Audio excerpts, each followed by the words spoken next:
One time.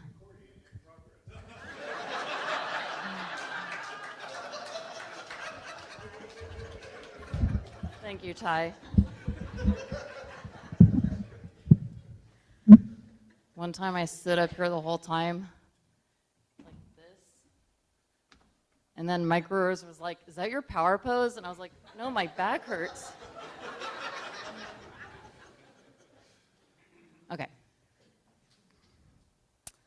Good morning. Just finding the top of my sermon. Okay. We've been talking for a few weeks about this concept of gelassenheit, the spiritual practice of serenity / letting go / yielding to God.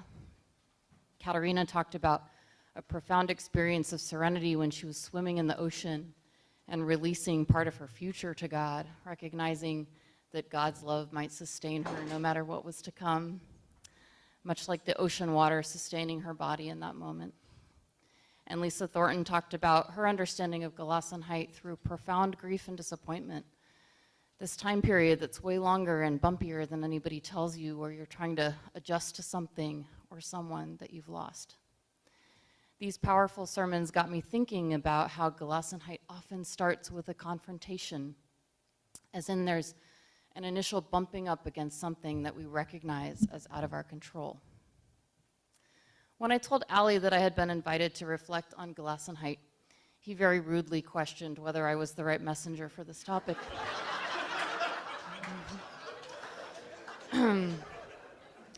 Despite the fact that my personality and communication style may not exude gelassenheit at all times, I would like to point out that I'm really not unique in this. I happen to know that many people do not enjoy not being in control.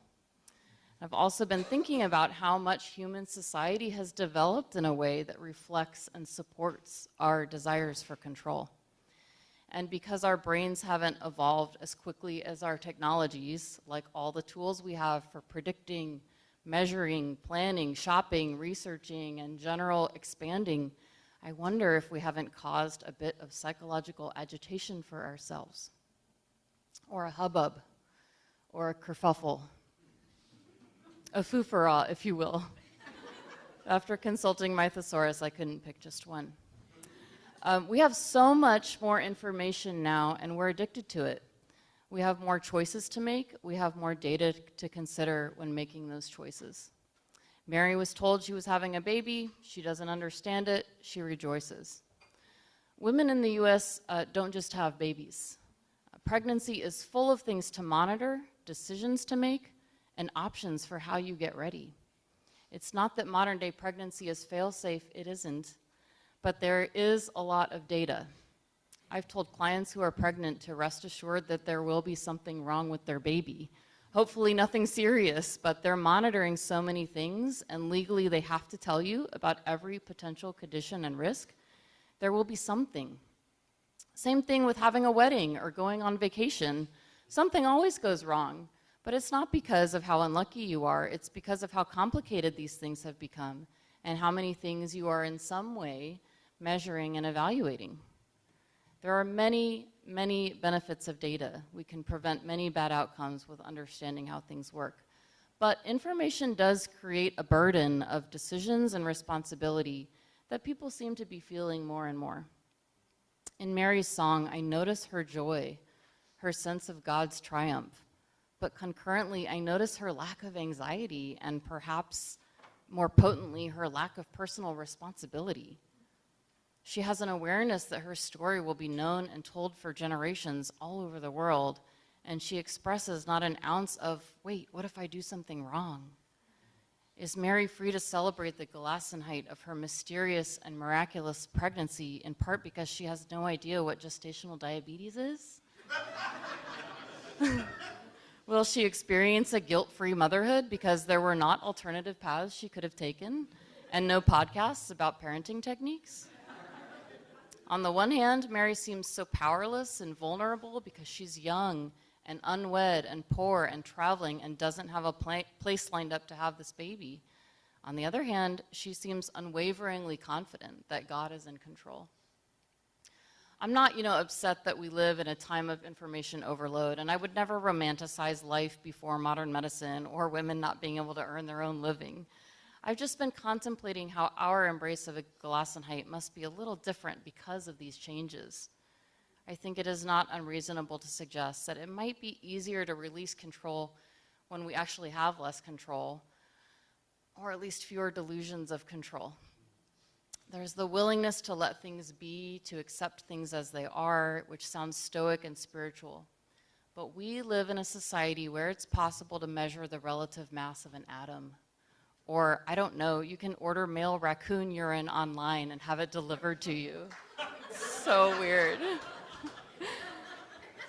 We live in a culture where we admire people for fighting battles they cannot win. Just look at Cher's face. She's turned back time.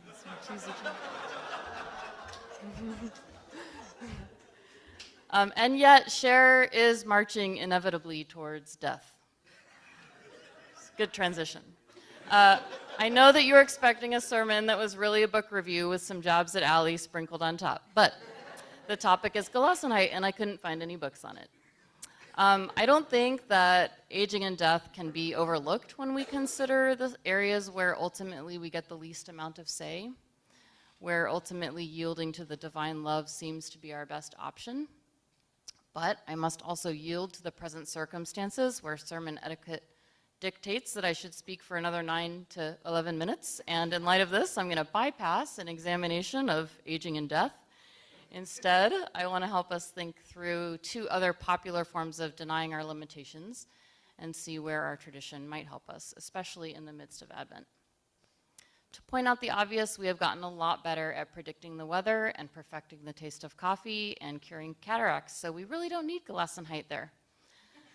Unless you're PMC's most recent newlyweds and it rains in November in California just during the 20-minute ceremony. This brings me to a critical sidebar. Upon writing this sermon, I realized that Alanis Morissette's 1996 hit song, Ironic, could have been an even more smashing hit if it had been called Gelassenheit. So I want you to hear it with me. It's like 10,000 spoons when all you need is a knife. It's meeting the man of my dreams and then meeting his beautiful wife. And isn't it Gelassenheit, don't you think? Little too Gelassenheit? Yeah, I really do.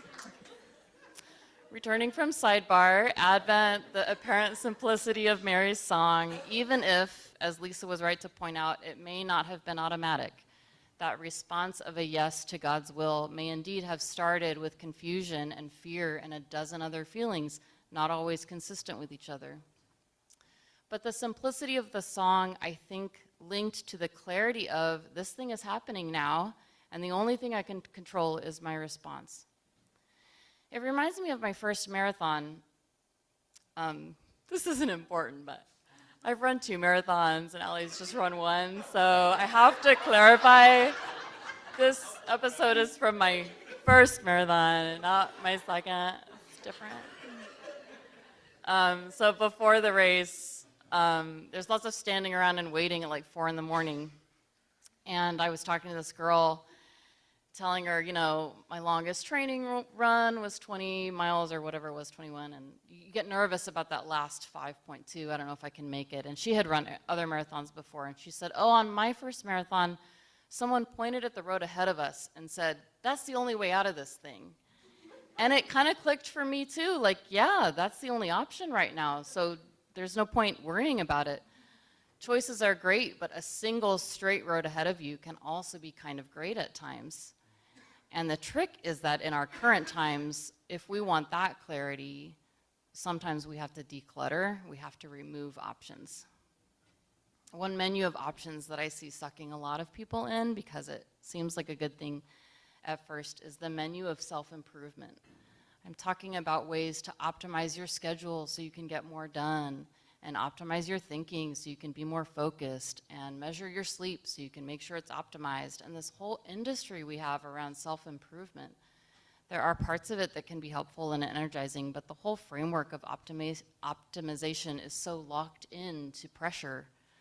especially during Advent. There can be pressure to enjoy everything, pressure to do all the things, pressure to make people happy, pressure to spend money, and pressure to have stuff. I try to remember and to remind anyone who listens to me, which is not that many people, that the most limited resource other than your time is your attention. And at Christmas, we celebrate not just the birth of Jesus, I think we celebrate the simplicity of it. It is hard to find simplicity in our era, but I'm glad to be in a faith community that values simple living. The other area where we get sucked in, and I'm right there with everyone else, is how attached we get to our own thinking, our own way of seeing things. I mentioned that gelassenheit often seems to start with confrontation, bumping up against something that is concretely out of our control. And when you know it, sometimes another person's memory of what happened, or another person's experience of what happened, or another person's view of us is the thing we can't control. I'll share a recent example with my family. I didn't know my sister was going to be in the service when I wrote this part of the sermon. But it's okay, we've already processed this. So my parents and siblings were an hour and a half late to my house on Thanksgiving Day, leaving me to entertain Aunt Myra all by myself while cooking most of the meal, and I was not gelassenheiting with that at all. So that whole 90 minutes, I felt like they were throwing me under the bus, and later, after Aunt Myra had departed, I let them know about that. And for me, this part of the conflict, what actually transpired wasn't even the conflict. Rather, the conflict happens when someone says to me, but we didn't know we were supposed to be at your house by 12. Because then I think, you did know that. You just want to believe that you didn't. Now, for the record, my captive audience, I'm pretty sure I know what happened that day. And I'm pretty sure I know who did wrong by whom. But that's the point I'm trying to embrace, that I get entrenched in how right I am because I feel right. And I have such a long history of being right.